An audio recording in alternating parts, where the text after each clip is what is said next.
अगर शोहर फौत हो जाए और वो मालदार हो और उसने अपने पीछे जायदाद छोड़ी हो, प्रॉपर्टी हो, तो क्या उसकी वफात के बाद उसकी बीवी को उसकी जायदाद में से हिस्सा मिलेगा कि नहीं मिलेगा?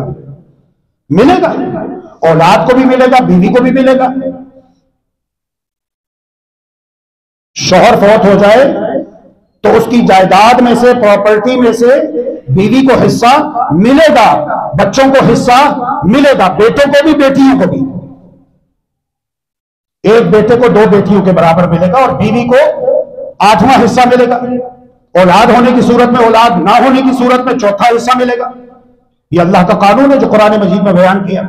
इसको तो सब मानते हैं, लेकिन इसको क्यों नहीं माना जाता कि अगर बीवी फौत हो जाती है और वो अपने पीछे प्रॉपर्टी छोड़ती है, जायदाद छोड़ती है, कोई जमीन छोड़ती है, कोई घर छोड़ती है, तो कहा जाता है कि ये बच्चों के नाम लगेगी, शोहर को कख नहीं मिलना, शोहर को कुछ नहीं मिलेगा। ये जमीन, ये घर, ये प्रॉपर्टी बच्चों के नाम लगेगी, शोहर के नाम नहीं लगेगी। अल्लाह के बंदो, ये जुल्म है, ये जुल्म ना करो। अगर शोहर फौत हो जाता है तो जिस तरह शोहर की प्रॉपर्टी से बीवी को हिस्सा मिलता है, ऐसे ही अगर बीवी फौत हो जाती है तो उसकी प्रॉपर्टी से शोहर को भी मिलेगा। ये अल्लाह का फैसला, ये अल्लाह का कानून है।